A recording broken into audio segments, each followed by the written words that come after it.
بسم اللہ الرحمن الرحیم۔ ہمارے چینل میں خوش آمدید۔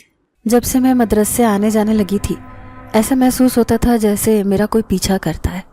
یہ بات میں کسی کو بتا بھی نہیں سکتی تھی کیونکہ مجھے بہت مشکل سے اس مدرسے میں پڑھنے کی اجازت ملی تھی۔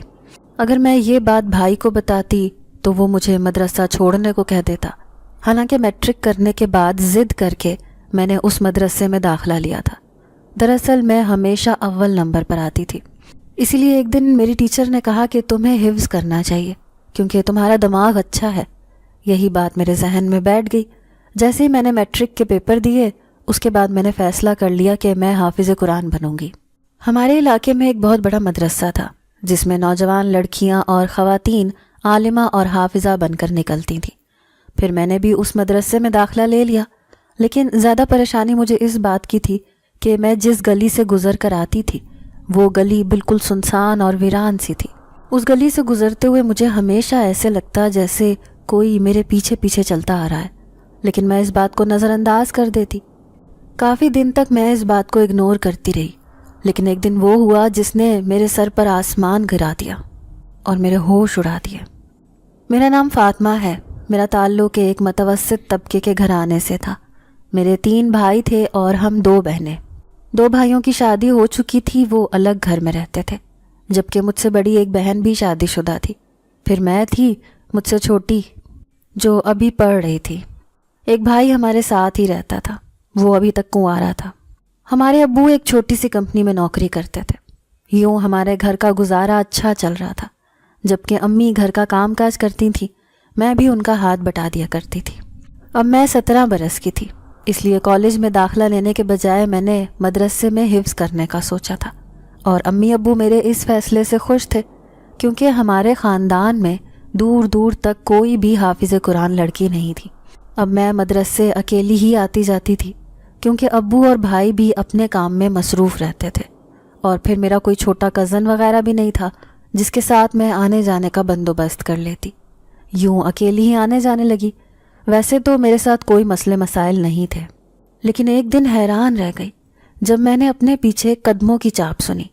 جو ہی پلٹ کر دیکھا تو وہاں کوئی بھی نہیں تھا۔ پھر میں حیران ہوئی کہ آخر مجھے یہ عجیب و غریب سے وہم کیوں محسوس ہو رہے ہیں۔ پھر ایک دن میں اسی گلی سے گزر رہی تھی جب ایک عورت نے میرا راستہ روکا۔ کہنے لگی، کیا تم حافظ قرآن بن رہی ہو؟ میں نے کہا ہاں۔ تو پھر اس نے میرا ہاتھ پکڑ کر مجھے مبارکباد دی۔ کہنے لگی، تم تو بہت خوش قسمت لڑکی ہو، چلو آؤ میں تمہیں اپنے گھر لے کر چلتی ہوں۔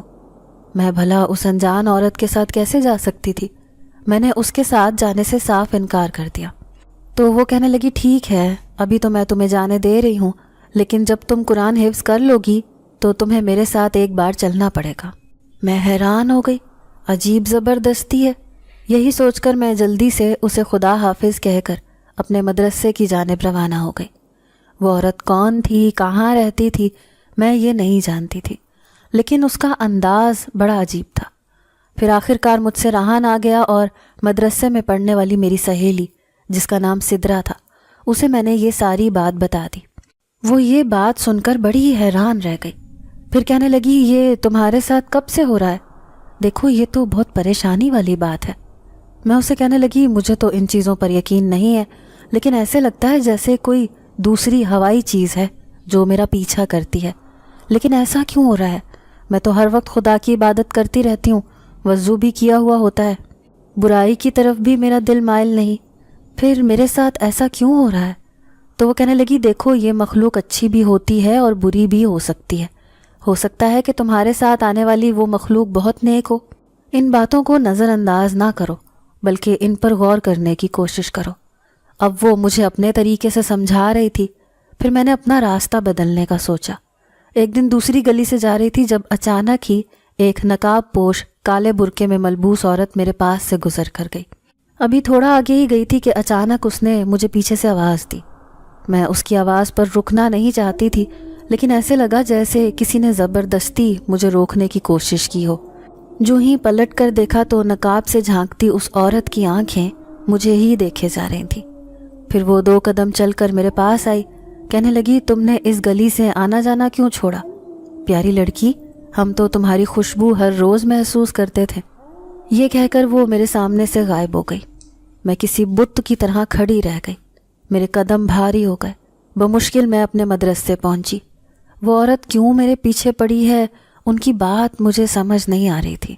اب مجھے اسی گلی سے جانا ہوگا، اور میں خود کو اتنا کمزور کیوں سمجھ رہی ہوں؟ آخر وہ مجھ سے چاہتی کیا ہے؟ یہی سوچ کر میں نے پھر سے اسی گلی میں سے جانا شروع کر دیا. آخر وہ مجھ سے کیا چاہتی ہے؟ یہی سوچ کر میں نے پھر سے اسی گلی میں جانا شروع کر دیا. لیکن پھر اس عورت کا شائبہ بھی نظر نہ آیا. وقت تیزی سے پر لگا کر اڑ گیا. اب میں حفظ کرنے والی تھی. میرے حفظ ہونے میں صرف 1 سپارہ رہ گیا تھا. گھر والے بہت خوش تھے. دوسری طرف بھائی چاہتے تھے کہ میری شادی ہو جائے، اسی لیے امی ابو رشتہ تلاش کر رہے تھے، جبکہ میں ابھی شادی کرنا نہیں چاہتی تھی. میرا ارادہ تھا کہ میں جس مدرسے سے قرآن پاک حفظ کر رہی ہوں وہیں پر پڑھانے لگ جاؤں. لیکن امی ابو نے اس بات سے صاف انکار کر دیا. وہ کہنے لگے کہ تمہاری باجی کی اس عمر میں شادی ہو گئی تھی، اس لیے ہم تمہارے فرض سے بھی سبکدوش ہونا چاہتے ہیں. پھر وہ دن بھی آ گیا جب میرا حفظ مکمل ہو گیا. سب لوگ مجھے مبارکباد دے رہے تھے. میں مسکرا کر سب سے مبارکباد وصول کر رہی تھی. تبھی میری نظر کونے میں کھڑی ایک کالے برقعے میں ملبوس عورت پر پڑی. وہ مسلسل مجھے دیکھے جا رہی تھی. تبھی 2 قدم چلتے ہوئے میں اس کے پاس گئی، لیکن اچانک ہی امی نے میرے کندھے پر ہاتھ رکھا. کہنے لگیں کیا ہوا؟ تمہاری خالہ کب سے بلا رہی ہیں، آواز نہیں سنائی دے رہی؟ میں نے ہڑبڑا کر امی کو دیکھا، لیکن جیسے ہی پلٹ کر اس عورت کو دیکھنا چاہا، لیکن میں تو حیران رہ گئی کیونکہ وہ وہاں سے غائب تھی. اس کا وہاں نام و نشان بھی نہیں تھا. پھر ابو کے جاننے والوں میں میرا رشتہ طے ہو گیا. شادی کی تاریخ 2 مہینے بعد کی رکھی تھی. میں نے اپنی زندگی کا فیصلہ امی ابو پر چھوڑ دیا تھا. لیکن ایک دن میں مدرسے سے سرٹیفکیٹ لے کر واپس آ رہی تھی جب راستے میں وہی عورت مجھے دکھائی تھی. میں نہیں جانتی تھی کہ ہر وقت یہ میرے پیچھے کیوں پڑی رہتی ہے، لیکن وہ میرے پاس آئی. کہنے لگی مجھے تم سے ایک کام ہے. دیکھو مجھے تمہاری مدد کی ضرورت ہے. تمہیں میری مدد کرنی پڑے گی ورنہ میں بہت مشکل سے 2-4 ہو جاؤں گی. میں اس سے حیران ہو کر کہنے لگی کیسی مدد؟ تبھی اس نے میرا ہاتھ تھاما. میرے کان میں سرگوشی کرتے ہوئے کہنے لگی میرے گھر چلو، پھر میں تمہیں بتاؤں گی. اب میں اس کے ساتھ اس کے گھر آ گئی. اس کے گھر میں عجیب ویرانی اور سناٹا تھا، لیکن سامنے ہی بستر پر کوئی لیٹا ہوا تھا. میں نے جیسے ہی اس لیٹے ہوئے نوجوان کو دیکھا تو حیران رہ گئی. وہ ایک خوبصورت نوجوان تھا، لیکن شکل سے بیمار لگ رہا تھا. یہ کون ہے؟ میں گھبرا کر اس عورت سے پوچھنے لگی. وہ عورت اداسی سے کہنے لگی یہ میرا بیٹا ہے، لیکن بیمار ہو گیا ہے، اسے دم کی ضرورت ہے. تم ایک حافظ قرآن لڑکی ہو، اس لیے میں اسے تم سے دم کروانا چاہتی ہوں. میں اس سے کہنے لگی لیکن علاج کرنے والا تو اللہ ہے، میں تو صرف ایک ذریعہ بن سکتی ہوں. میں اسے دم ضرور کروں گی، لیکن اسے ہوا کیا ہے؟ تو وہ عورت کہنے لگی یہ دراصل جب سے جوان ہوا ہے تب سے ہی اس کی حالت ایسی ہے، نہ جانے اسے کیا ہو گیا ہے. لیکن مجھے کسی مولوی نے بتایا تھا کہ ایک حافظ قرآن لڑکی سے اسے دم کرواؤ، بہت جلد اسے آرام آ جائے گا. مجھے اس کی بات کچھ سمجھ میں نہیں آئی، لیکن پھر بھی اس نوجوان کی خوبصورتی دیکھ کر میں حیران تھی. وہ آنکھیں موندے بستر پر پڑا تھا. پھر میں نے اسے دم کیا اور واپس آنے لگی، لیکن اچانک اس عورت نے مجھے آواز دے کر روکا. کہنے لگی تمہیں یہ 2 مہینے تک کرنا ہوگا، اگر تم نہیں آئیں تو یہ نوجوان مر جائے گا. میں حیران ہو گئی، ایسا بھلا کیسے ہو سکتا تھا؟ لیکن پھر بھی کسی کی زندگی کے لیے اگر یہ ضروری تھا تو میں اس کی بات ماننے کے لیے تیار تھی. پھر میں نے اس عورت سے وعدہ کر لیا کہ میں 2 مہینے تک مسلسل اسے دم کرنے آتی رہوں گی. پھر میں نے حساب لگایا کہ 2 مہینے بعد تو میری شادی ہے، لیکن شادی سے پہلے میں اس نوجوان کو دم کر سکتی تھی. یہی سوچ کر اب میں واپس آ گئی. لیکن پھر ہر روز میں اس گھر میں آنے لگی اس عورت کے نوجوان بیٹے کو دم کرنے کے لیے، جو بہت بیمار تھا، موت کی سرحدوں کو چھونے والا تھا. اگر میری وجہ سے وہ زندگی کی طرف واپس لوٹ سکتا تھا تو میں اس کی مدد کرنے کے لیے تیار تھی. لیکن میں نے نہ جانے امی سے یہ بات کیوں چھپائی اور ان کے سامنے بہانہ بنا دیا کہ میں ایک عورت کو قرآن پاک پڑھانے جاتی ہوں، وہ بہت عمر کی ہے. امی کو اس بات پر کوئی اعتراض نہ تھا، لیکن امی کہنے لگیں کہ اب تمہاری شادی کی تاریخ طے کر دی ہے، اس لیے آنے جانے میں احتیاط کیا کرو. نہ جانے کیوں مجھے اس گھر میں آ کر سکون ملتا تھا. جب بھی میں اس نوجوان کے چہرے کو دیکھتی تو یہ مجھے اچھا لگنے لگتا۔ ابھی تک اس نے آنکھیں کھول کر مجھے نہیں دیکھا تھا۔ پھر 2 مہینے ایسے گزرے کہ پتہ ہی نہ چلا۔ وہ میرا آخری دن تھا۔ پھر میں اس عورت سے کہنے لگی کہ اب میں نہیں آ سکوں گی کیونکہ میری شادی ہے۔ اس عورت نے مجھے مبارکباد دی، کہنے لگی میں تمہاری شادی کا تحفہ دینے ضرور آؤں گی، تم نے مجھ پر اتنا بڑا احسان کیا ہے۔ اب میں پلٹ کر واپس آنے والی تھی، لیکن اچانک ہی ایک بھاری آواز سنائی دی، تمہارا بہت بہت شکریہ، تم نے میری اتنی مدد کی۔ میں جو ہی پلٹی تو حیران رہ گئی۔ وہ نوجوان تھا جو مجھے شکر گزار نظروں سے دیکھ رہا تھا۔ میں حیران رہ گئی۔ 2 مہینے سے اس نے کبھی مجھ سے بات نہیں کی تھی، لیکن آج میرا آخری دن تھا، اسی لیے یہ میرا شکریہ ادا کر رہا تھا۔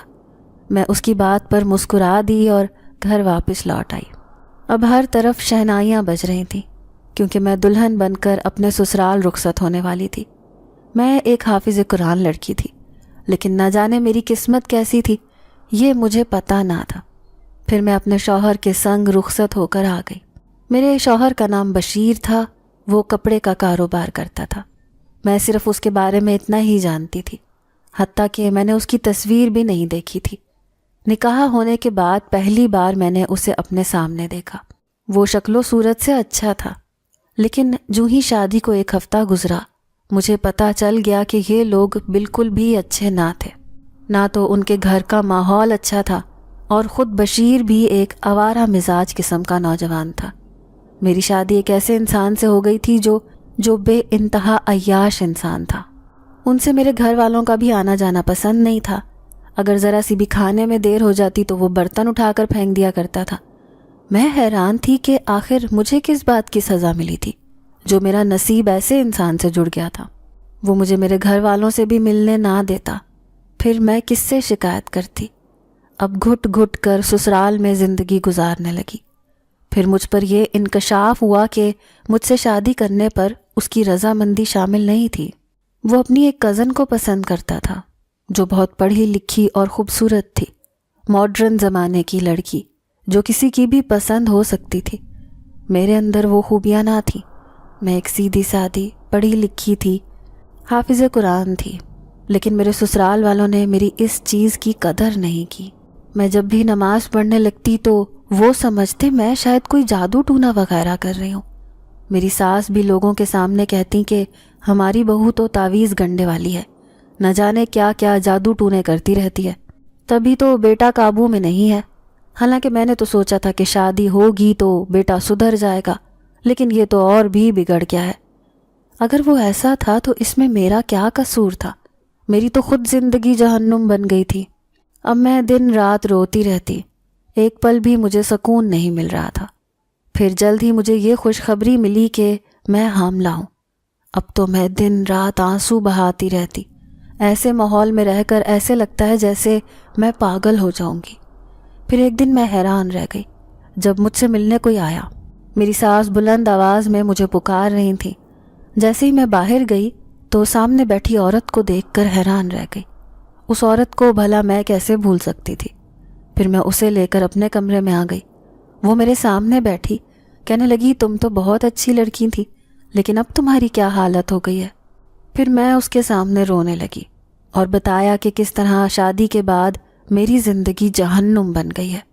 تو وہ عورت مجھے تسلی دیتے ہوئے کہنے لگی گھبراؤ مت، اب تمہارے ساتھ کوئی ناانصافی نہیں ہوگی، میں تمہارے ساتھ ہوں۔ پھر جب میں نے اس کے بیٹے کے بارے میں پوچھا تو وہ کہنے لگی کہ وہ بالکل ٹھیک ہے اور نہایت خوشحال زندگی گزار رہا ہے۔ تم نے میری بہت مدد کی تھی، اس لیے میں تمہیں تحفہ دینے آئی ہوں۔ یہ کہہ کر اس نے ایک ڈبہ میری طرف بڑھایا۔ میں نہیں جانتی تھی کہ اس ڈبے میں کیا ہے، لیکن میں نے اس عورت کا شکریہ ادا کیا۔ پھر وہ مجھے پیار کرتے ہوئے اس گھر سے چلی گئی۔ پیچھے میری ساس باتیں بناتے ہوئے کہنے لگی کہ نہ جانے کون کون سی ایرے غیرے منہ اٹھا کر اس گھر میں چلے آتے ہیں۔ میں نے اس عورت کا دیا ہوا تحفہ چھپا لیا تھا۔ حقیقت میں مجھے پیسوں کی بہت ضرورت تھی کیونکہ میں حاملہ تھی، اچھی دوائی پھل فروٹ کھانے کی ضرورت تھی، لیکن میرا شوہر میرا بالکل بھی خیال نہیں رکھتا تھا۔ پھر جیسے ہی میں نے وہ ڈبہ کھول کر دیکھا تو حیران رہ گئی۔ اس میں خوبصورت سونے کا سیٹ موجود تھا۔ اتنا قیمتی تحفہ مجھے بھلا کوئی کیسے دے سکتا تھا؟ مجھے ابھی تک یقین نہیں آ رہا تھا۔ پھر میں نے اسے چھپا لیا، لیکن میری ساس نے اسے دیکھ لیا تھا۔ اس نے فوراً جھپٹ کر وہ تحفہ مجھ سے چھین لیا۔ کہنے لگی یہ گھر میرا ہے اور میرے شوہر کا، تمہارے شوہر کا نہیں ہے۔ اس میں جو بھی چیز آئے گی اس پر صرف میرا حق ہوگا۔ یہ کہہ کر اس نے وہ سونے کا سیٹ مجھ سے چھین لیا۔ اب میں گھٹ گھٹ کر رونے لگی۔ کیسے بتاتی کہ اس حالت میں مجھے اچھی خوراک اور دوائیوں کی ضرورت ہے، لیکن کسی کو میری فکر نہ تھی۔ دل چاہتا تھا کہ واپس اپنے میکے چلی جاؤں، لیکن پھر خیال آتا کہ امی ابو کو کتنی تکلیف ہوگی جب وہ میری ایسی حالت دیکھیں گے تو۔ پھر ایک دن میں گھر کی صفائی کر رہی تھی جب اچانک میرا پاؤں پھسلا اور میں نیچے جا گری۔ جب تک ہسپتال لے کر گئے میرا بچہ دم توڑ چکا تھا۔ وہ اس دنیا میں آنے سے پہلے ہی مر گیا تھا۔ میرے اوپر تو قیامت ٹوٹ پڑی، لیکن میرے شوہر کو پھر بھی پرواہ نہیں تھی۔ ساس سب کے سامنے کہنے لگی کہ اس نے جان بوجھ کے ایسا کیا ہے تاکہ ہماری نسل کو آگے بڑھانا ہی نہیں چاہتی تھی۔ پوری رات میں بستر پر لیٹ کر روتی رہی، کوئی بھی میری دیکھ بھال کرنے والا نہیں تھا۔ پھر امی مجھے اپنے ساتھ گھر لے گئی۔ جب بھائی نے اور ابو نے یہ حالت دیکھی تو انہوں نے فیصلہ کیا کہ میری اس شخص سے جان چھڑوا دینی چاہیے، کیونکہ وہ شخص میرے قابل نہیں ہے۔ میں بھی یہی چاہتی تھی، لیکن پھر میری ساس اور میرا شوہر آئے اور معافی تلافی کرنے لگے۔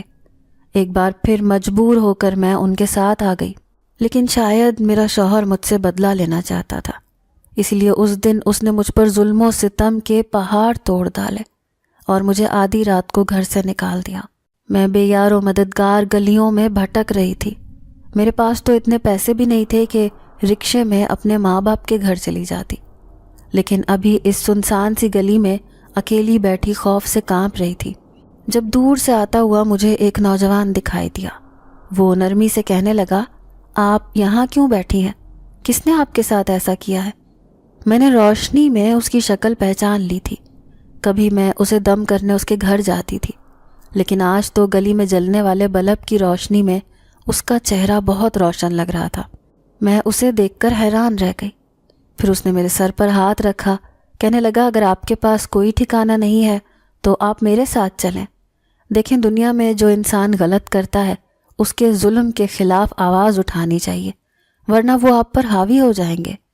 یہ کہہ کر وہ مجھے اپنے ساتھ لے کر جانے لگا۔ میں ڈر رہی تھی کہ کہیں کوئی مجھے اس کے ساتھ جاتا ہوا نہ دیکھ لے۔ پہلے ہی میرا وجود زخموں سے چور چور ہو رہا تھا۔ اب میں یہ نہیں چاہتی تھی کہ لوگ میرے کردار پر انگلیاں اٹھائیں، لیکن پھر بھی آدھی رات کو میرے پاس اس کے سوا کوئی چارہ نہیں تھا کہ میں اس کے ساتھ اس کے گھر چلی جاتی، اور وہاں یقیناً اس کی ماں بھی ہوگی جو چند دن پہلے مجھ سے ملنے میرے گھر آئی تھی۔ وہ مجھے اپنے گھر لے کر آ گیا۔ میں نے دیکھا اس کا گھر بہت شاندار تھا، شاید ان کے حالات بدل گئے تھے۔ اب میں ایک کونے میں بیٹھی تھی جب اس کی ماں آ کر میرے سامنے بیٹھی۔ کہنے لگی، بیٹا، میں ہی اسے لینے کے لیے تمہارے پاس بھیجا تھا۔ دراصل میں تمہاری مدد کرنا چاہتی تھی۔ اس دن تم سے ملنے آئی تھی، تمہاری حالت دیکھ کر میں نے اندازہ لگا لیا تھا کہ تمہارے ساتھ بہت غلط ہو رہا ہے۔ جب تک تمہارے حالات ٹھیک نہیں ہو جاتے تم ہمارے پاس رہو گی۔ پھر انہوں نے میرے سامنے کھانا رکھا۔ میں نے نہ چاہتے ہوئے بھی سارا کھانا کھا لیا، پھر اسی بستر پر لیٹ کر گہری نیند سو گئی۔ پھر نہ جانے کس وقت میری آنکھ کھلی، لیکن جیسے ہی میں نے آنکھیں کھول کر دیکھا، لوگوں کا ایک ہجوم تھا جو مجھ پر جمع تھا۔ میں خود کو دیکھ کر حیران رہ گئی۔ میں ایک درخت کے نیچے بیٹھی تھی، لیکن رات کو تو میں ایک گھر میں چلی گئی تھی، تو پھر یہاں پر کیسے؟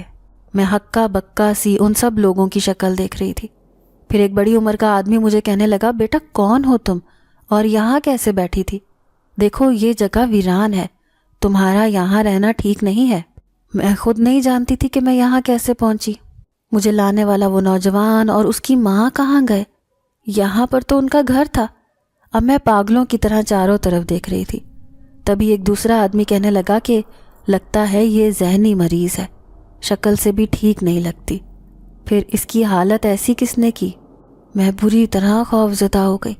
پھر اس آدمی سے کہنے لگی، نہیں نہیں، میں بالکل ٹھیک ہوں، آدھی رات کو میرے شوہر نے مجھے گھر سے نکال دیا تھا، تو اسی لیے میں یہاں پر آ گئی تھی۔ میں کسی کو بتانا نہیں چاہتی تھی کہ میں ایک نوجوان کے ساتھ ایک گھر میں آئی تھی، لیکن یہاں تک کیسے پہنچی؟ اب میں اپنا سر تھام کر رہ گئی۔ پھر میں نے ایک آدمی سے مدد کی درخواست کی اور اس سے کہنے لگی کہ کیا وہ مجھے میرے ماں باپ کے گھر پہنچا سکتا ہے۔ اس نے حامی بھر لی اور مجھے رکشے میں بٹھا دیا۔ اب میں دوبارہ اپنے امی ابو کے پاس آ گئی تھی۔ پھر چند دن بعد بھائی نے خلا کے پیپرز عدالت میں جمع کروا دیے۔ انہوں نے فیصلہ کر لیا تھا کہ اب اس شخص کے ساتھ نہیں بھیجیں گے، بھلے ہی وہ کتنے ہی پاؤں پکڑ لے۔ لیکن پھر بھی اب میری زندگی تو برباد ہو چکی تھی۔ اب میری زندگی کا دوبارہ آباد ہونا بہت مشکل ہو گیا تھا۔ میں دن رات روتی رہتی تھی۔ بالآخر مجھے خلا کے پیپرز مل گئے اور یوں میری زندگی کا ایک اہم فیصلہ ہو گیا۔ میں نے شادی بھی کر لی، طلاق لے کر گھر بھی بیٹھ گئی۔ اب میں کسی کے سامنے بھی نہیں جاتی تھی، نہ ہی شادی بیاہ میں، نہ ہی کسی تقریب میں۔ میرے ساتھ زندگی نے جو کھیل کھیلا تھا، اس کے بعد میری زندگی میں خوشیوں کی کوئی گنجائش نہیں رہی تھی۔ ایسے لگتا تھا جیسے میری زندگی ایک نقطے پر ٹھہر گئی ہے۔ پھر میری قسمت اچھی تھی کہ ہمارے علاقے میں ایک نیا مدرسہ کھلا۔ وہاں پر مجھے پڑھانے کا کام مل گیا۔ میں بچیوں کو قرآن پاک پڑھاتی تھی، اکیلی ہی آتی جاتی تھی۔ لوگ باتیں بھی بناتے تھے، لیکن اب مجھے کسی کی پرواہ نہ تھی۔ زندگی کو جینے کا ڈھنگ میں نے سیکھ لیا تھا۔ پھر ایک دن میں مدرسے سے گھر کی طرف آ رہی تھی جب ایسے محسوس ہوا جیسے کوئی میرا پیچھا کر رہا ہو۔ جو ہی پلٹ کر دیکھا تو اس نقاب پوش نوجوان کو دیکھ کر میں ڈر گئی، لیکن میں نے اسے پہچان لیا تھا۔ یہ وہی تھا جو مجھے دھوکے سے اپنے گھر لے کر گیا تھا اور پھر مجھے آدھی رات کو باہر سڑک پر پھینک دیا تھا۔ میں نے اسے دیکھ کر منہ پھیر لیا۔ تبھی اس کی بھاری آواز مجھے سنائی دی۔ وہ مجھے رکنے کا کہہ رہا تھا۔ میں پلٹی اور کہنے لگی، تم وہی ہو نا جو مجھے اپنے گھر لے کر گئے تھے؟ تم نے اور تمہاری ماں نے مجھے کھانا بھی کھلایا تھا، لیکن پھر میں اس سنسان جگہ پر کیسے پہنچی تھی؟ مجھے ابھی تک وہ بات یاد تھی۔ وہ سر جھکا کر کہنے لگا کہ اگر یہ راز جاننا ہے تو تمہیں میرے ساتھ ایک بار پھر سے میرے گھر جانا ہوگا۔ دراصل اس دن بہت بڑی مجبوری تھی، اسی وجہ سے ہمیں تمہیں وہاں پر چھوڑنا پڑا، لیکن میں وعدہ کرتا ہوں کہ دوبارہ کبھی تمہیں ایسا دھوکہ نہیں دوں گا۔ لیکن میں نے اس کے ساتھ جانے سے صاف انکار کر دیا۔ کہنے لگی کہ اب میری زندگی اپنے ڈھب پر گامزن ہے، اس لیے میں تمہیں اس بات کی اجازت نہیں دوں گی کہ میری زندگی میں انتشار پیدا کرو۔ لیکن وہ اصرار کرنے لگا کہ یہ سچائی جان کر تم اپنے گھر جاؤ، ورنہ تم ساری زندگی یہ حقیقت نہیں جان پاؤ گی کہ ہم کون ہیں اور تمہاری زندگی میں کیسے داخل ہوئے۔ اب اس کی بات پر میں چونک گئی۔ پھر اس کے مجبور کرنے پر میں ان کے ساتھ گھر آ گئی۔ اب وہ مجھے لے کر ایک جنگل کی طرف آ گیا۔ مجھے ڈر بھی لگ رہا تھا، نہ جانے یہ مجھے کہاں لے کر آ گیا ہے، لیکن سامنے ہی ایک گھر دیکھ کر جان میں جان آئی۔ اس گھر کے دروازے پر اس کی ماں بھی موجود تھی، جو ہمیشہ سے ہی میرا پیچھا کرتی آئی تھی۔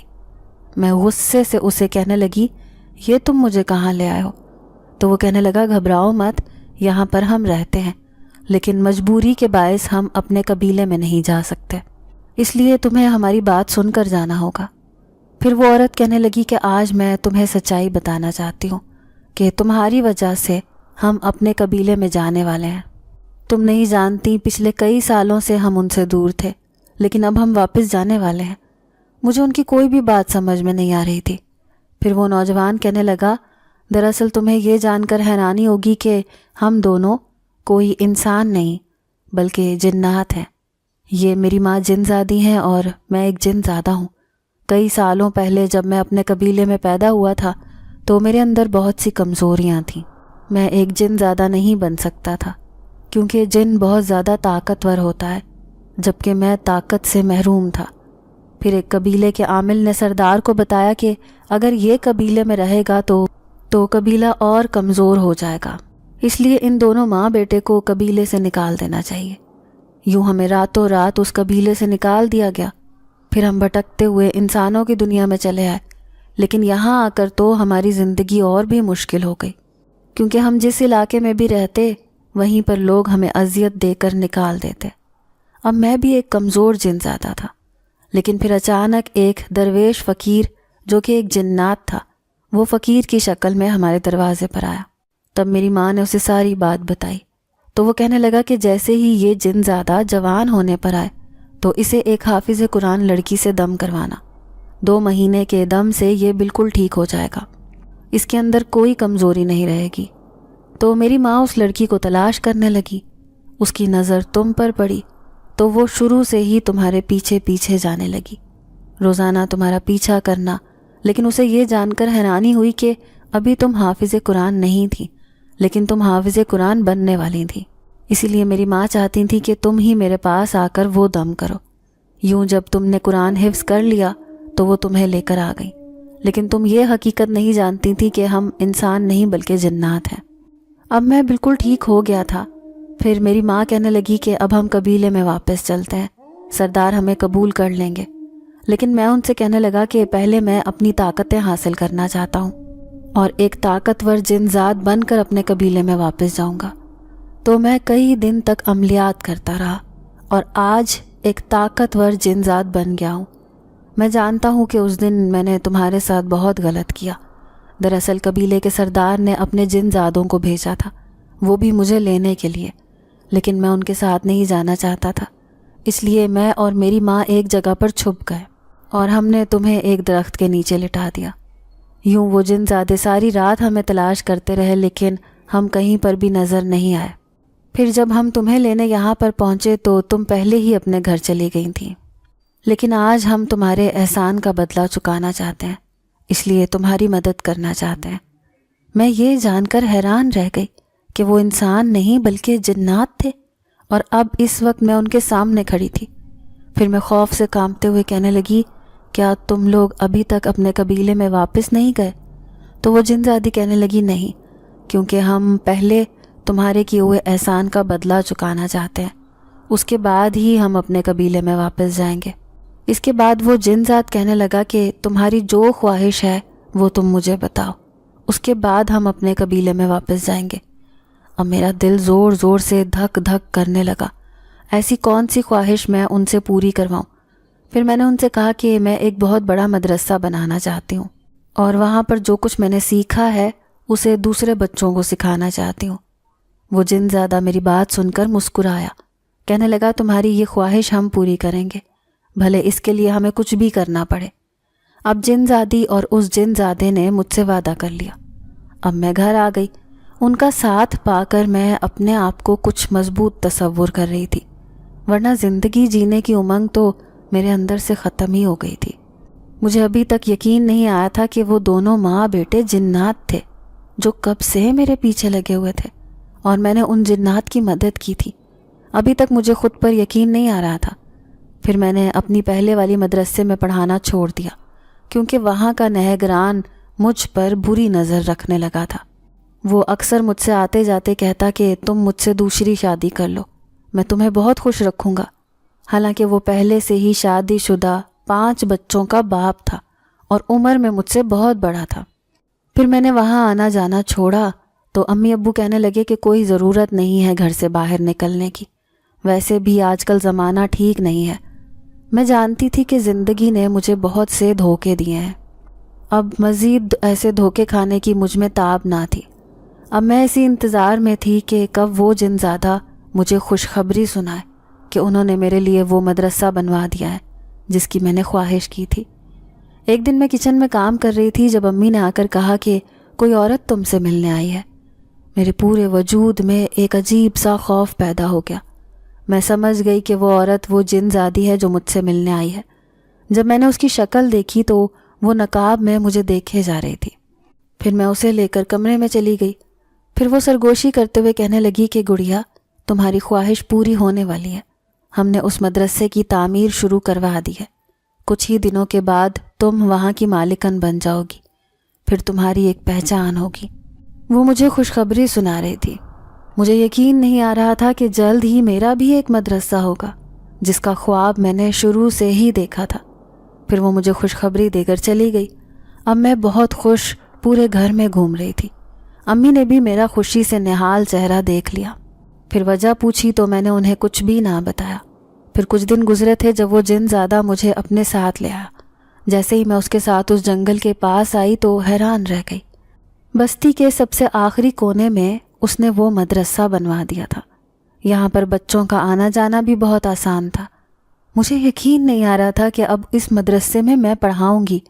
جو میں نے خواہش کی تھی وہ پوری ہو گئی تھی۔ میں ان دونوں کا شکریہ ادا کرنے لگی تو جن زادہ کہنے لگا، اب ہم اپنے قبیلے میں واپس جا رہے ہیں، کیونکہ سردار نے ہمیں قبیلے میں بلایا ہے۔ لیکن جن زادی کہنے لگی کہ ہم تمہاری ایسے ہی مدد کرتے رہیں گے، اگر تمہیں کبھی بھی کوئی ضرورت، کوئی پریشانی ہو تو ہمیں یاد کر لینا۔ پھر میں نے مسکرا کر ان سے الوداع کہا۔ پھر دوسرے دن میں نے ابو کے ہاتھوں سے اس مدرسے کا افتتاح کروایا اور کالونی کے بچوں کے لیے اسے کھول دیا۔ 2-3 دن میں ہی بچوں کی تعداد میں اضافہ ہو گیا۔ اب میں نے 2-3 اور معلم کا بھی اضافہ کر لیا۔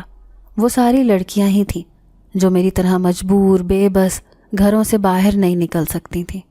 میں اپنے اندر ایک عجیب سی توانائی محسوس کر رہی تھی۔ پچھلی زندگی کے بھی جو برے دکھ تھے انہیں میں نے بھلا دیا تھا۔ اب میں مدرسے میں پڑھانے لگی۔ یہاں کی نگران میں تھی، اس لیے میں چاہتی تھی کہ کسی بھی بچے کے ساتھ ناانصافی نہ ہو، اور وہ جن زادی ہر مہینے میری مدد کرنے کے لیے ایک خطیر رقم میرے ہاتھ پر رکھ دیتی تھی۔ یوں مدرسہ اچھی طرح سے چل رہا تھا۔ یہاں پر پڑھنے والے سارے غریب گھرانے کے بچے تھے۔ پھر ایک دن جن زادی میرے پاس آئی، مجھے خوشخبری سنائی کہ سردار نے ہمیں اپنے قبیلے میں قبول کر لیا ہے، اور سردار کی کوئی اولاد نہیں ہے، لیکن اس نے میرے بیٹے جن زادے کو قبیلے کا سردار بنانے کا فیصلہ کیا ہے، کیونکہ وہ طاقت میں سب سے زیادہ ہے۔ یہ خبر سن کر میں بہت خوش ہوئی۔ پھر جن زادی کہنے لگی کہ میں تم سے ایک اور بات کہنا چاہتی ہوں۔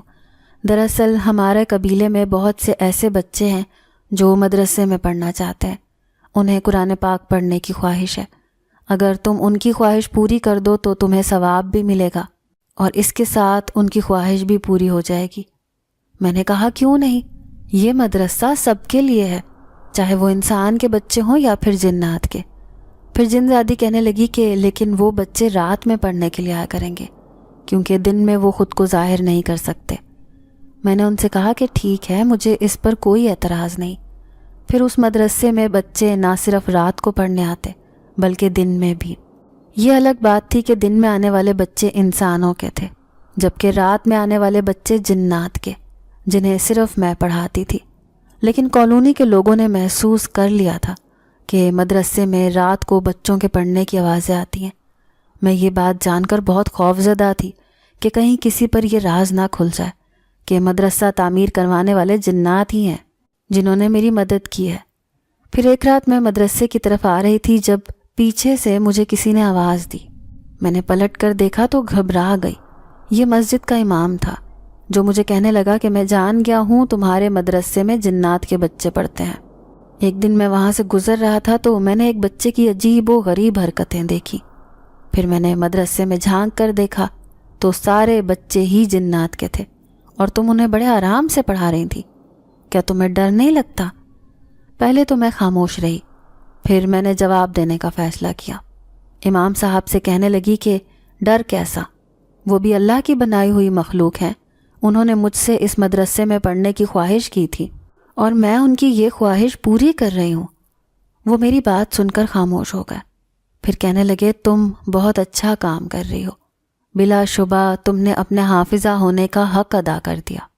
یہ کہہ کر وہ واپس چلے گئے۔ لیکن اگلے دن میں حیران رہ گئی جب انہوں نے میرا رشتہ بھیج دیا۔ امی ابو حیران تھے، لیکن وہ امام مسجد ایک غریب گھرانے سے تعلق رکھتے تھے۔ ان کے ماں باپ گاؤں میں تھے، جبکہ وہ اکیلے ہی مسجد کی امامت کرواتے تھے۔ امی ابو کہنے لگے کہ اب ہماری بیٹی کا بالکل صحیح جوڑ کا رشتہ آیا ہے، اس لیے ہمیں دیر نہیں کرنی چاہیے۔ پھر انہوں نے میری رضامندی پوچھی تو میں نے اپنی زندگی کا فیصلہ ایک بار پھر ان پر چھوڑ دیا، لیکن ابو سے کہا کہ اس امام صاحب سے میرے ماضی کی ہر بات ضرور بتا دینا کہ کس طرح سے میں نے پچھلی زندگی میں ظلم و ستم برداشت کیے ہیں۔ پھر چند دن بعد سادگی سے میرا امام صاحب سے نکاح ہو گیا۔ وہ ہر لحاظ سے ایک اچھے شوہر ثابت ہوئے۔ انہوں نے میرا قدم قدم پر خیال رکھا۔ پھر میں نے فیصلہ کیا کہ اپنی جگہ میں انہیں مدرسے کا نگران بناؤں گی۔ اب ہم دونوں مل کر مدرسے میں پڑھاتے، بچوں کا ہر طرح سے خیال رکھتے۔ پھر ایک دن وہ مجھ سے کہنے لگے کہ آخر یہ جنات کے بچے اس مدرسے میں پڑھنے کیوں آتے ہیں؟ دیکھو، کالونی کے لوگوں کو پتہ چل گیا تو وہ دونوں ہم پر شک کرنے لگ جائیں گے کہ شاید ہم کوئی عملیات وغیرہ کرتے ہیں۔ تو میں ان سے کہنے لگی کہ یہ مدرسہ بھی انہوں نے ہی تعمیر کروایا تھا، اس لیے ہمیں ان کی پڑھائی پر اعتراض نہیں کرنا چاہیے۔ وہ یہ بات سن کر حیران رہ گئے۔ پھر میں نے انہیں شروع سے لے کر آخر تک سب کچھ بتایا کہ کس طرح جنات نے میری مدد کی، کیونکہ میں نے بھی ان کی معمولی سی مدد کی تھی۔ وہ یہ بات سن کر خوش ہوئے، پھر کہنے لگے کہ نیک جنات جس پر مہربان ہو جائیں تو اس کی قسمت بدل جاتی ہے، ایسے ہی تمہاری قسمت بھی بدل گئی۔ دیکھو آج ہم اپنی زندگی میں کتنے خوش ہیں۔ اس نیک انسان کے ساتھ رشتے میں منسلک ہو کر تو مجھے زندگی جینے کا لطف آ رہا تھا۔ پھر جب اکٹھے 10 بچے، وہ بھی جنات کے، اس مدرسے سے حافظ قرآن ہو کر نکلے تو اس دن وہ جن زادی اور اس کا بیٹا میرے پاس آئے۔ وہ جن زادی کہنے لگی کہ آج قبیلے میں بہت بڑا جشن منایا جائے گا، کیونکہ ہمارے بچے حافظ قرآن ہو گئے ہیں اور تم وہاں کی مہمان خصوصی ہوگی۔ میں ان کی بات سن کر حیران رہ گئی۔ تو وہ جن زادہ کہنے لگا کہ اپنے شوہر کو بھی تم ساتھ لے کر آنا، اچھا ہے یہ بھی جنات کی دنیا دیکھ لیں گے۔ یہ کہہ کر وہ دونوں میرے سامنے سے غائب ہو گئے۔ مجھے بہت فکر ہو رہی تھی کہ کہیں میرا شوہر جانے سے انکار نہ کر دے، لیکن جب میں نے انہیں یہ ساری بات بتائی تو وہ بہت لطف اندوز ہوئے۔ وہ کہنے لگے ہم وہاں ضرور جائیں گے، آخر میں بھی تو دیکھوں کہ جنات کی دنیا کیسی ہوتی ہے۔ میں ان کی بات سن کر خوش ہو گئی۔ پھر دوسرے دن آدھی رات کو وہ ہمیں لینے آ گئے۔ جیسے ہی ہم جنگل میں موجود ان کے قبیلے میں گئے تو حیران رہ گئے۔ وہاں تو بہت خوبصورتی سے پورا علاقہ سجایا ہوا تھا۔ وہ سب لوگ خوش لگ رہے تھے، بچے سفید لباس پہنے معصوم سے فرشتے لگ رہے تھے۔ ہم وہاں کا ماحول دیکھ کر بہت خوش ہوئے۔ پھر سردار نے سب کے سامنے اعلان کیا کہ یہ دونوں ہمارے خاص مہمان ہیں، کیونکہ ان کی وجہ سے ہی ہمارے جنات بچوں کی خواہش پوری ہوئی ہے۔ یوں لذیذ کھانا اور رسدار پھلوں سے ہماری خاطر تواضع کی گئی۔ پھر تقریب کے آخر میں سردار نے ہم دونوں کو بتایا کہ آج کے بعد رات کو ہمارے بچے تمہارے پاس پڑھنے نہیں آئیں گے، کیونکہ ہم نے اپنے قبیلے میں ایک مدرسہ بنانے کا فیصلہ کیا ہے۔ اس طرح سے اللہ کا نام ہمارے قبیلے میں بھی لیا جائے گا اور خوب برکت ہوگی۔ یہ سن کر میں بہت خوش ہوئی۔ پھر ہم دونوں خوشی خوشی گھر واپس آ گئے۔ اب مدرسہ بہت اچھے سے چل رہا تھا۔ پھر کچھ دنوں بعد ہی مجھے خوشخبری ملی کہ میں ماں بننے والی ہوں۔ تبھی مجھے پہلے والی بات یاد آ گئی، جب میرا بچہ اس دنیا میں آنے سے پہلے ہی ختم ہو گیا تھا۔ یہ سوچ کر میں رونے لگ گئی تو میرا شوہر مجھے تسلی دیتے ہوئے کہنے لگا، اگر ماضی تکلیف دہ ہو تو اسے بھلا دینا چاہیے، ماضی کو یاد رکھنا تکلیف کا باعث بنتا ہے۔ ان کی بات سن کر میں نے ان سوچوں کو ذہن سے نکال دیا۔ اب میں دن رات اس بچے کے آنے کا انتظار کرنے لگی۔ اب میں نے مدرسے جانا چھوڑ دیا تھا، بلکہ میرا شوہر ہی وہاں کا نگران تھا، اس لیے پورے مدرسے کی دیکھ بھال وہی کر رہا تھا۔ پھر ایک دن میں گھر میں اکیلی تھی جب آدھی رات کو میں نے گھر میں عجیب سی آہٹ سنی۔ میں اس وقت اپنے شوہر کا انتظار کرتی تھی، کیونکہ وہ رات کو 11-12 بجے واپس لوٹتا تھا۔ ایسے لگ رہا تھا جیسے باہر سے کوئی کنڈی کھولنے کی ناکام کوشش کر رہا ہو، حالانکہ میرا شوہر تو آنے سے پہلے دروازہ بجایا کرتا تھا۔ اب مجھے تھوڑا خوف بھی محسوس ہوا، لیکن اچانک ہی ایک کالی چادر میں لپٹے وجود کو دیوار کود کر وہ اندر آیا۔ اسے دیکھ کر میرے ہوش و حواس کھو گئے۔ جیسے ہی اس نے اپنی چادر ہٹائی تو میرے رونگٹے کھڑے ہو گئے۔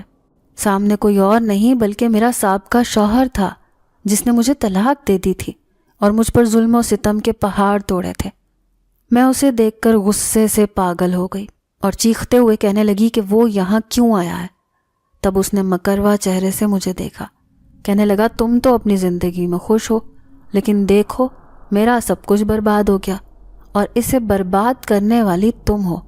تمہاری وجہ سے ہی میری زندگی برباد ہوئی ہے، اسی لیے میں تم سے بدلہ لینے آیا ہوں۔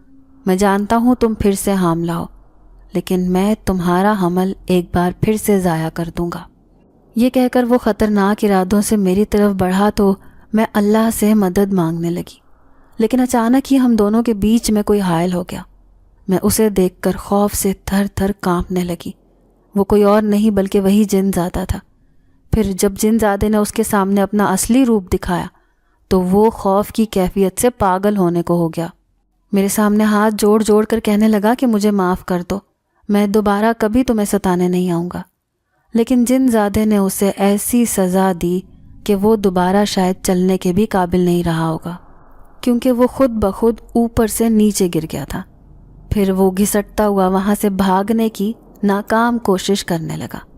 میری آنکھیں آنسو بہا رہی تھیں، لیکن جن زاد مجھے تسلی دیتے ہوئے کہنے لگا کہ اب فکر کرنے کی کوئی ضرورت نہیں، کیونکہ جو کسی دوسرے کو تکلیف نہیں دیتے ان کے ساتھ بھی کبھی برا نہیں ہوتا، اس لیے تم بالکل خیر خیریت سے ہو۔ میں اس جن زادے کا شکریہ ادا کرنے لگی جس نے ہر مشکل گھڑی میں میرا ساتھ دیا تھا۔ پھر وہ کہنے لگا کہ آئندہ بھی ہم تمہارا ایسے ہی ساتھ دیتے رہیں گے۔ پھر میں نے اس بات کا ذکر کسی کے بھی سامنے نہیں کیا۔ تھوڑے دن گزرے جب میں نے ایک خوبصورت سے بیٹے کو جنم دیا۔ یوں میری زندگی مکمل ہو گئی۔ اب میں اپنے بیٹے کو لے کر گھر آ گئی، لیکن ایک رات میں گھر میں اکیلی اپنے بیٹے کو لے کر بیٹھی تھی۔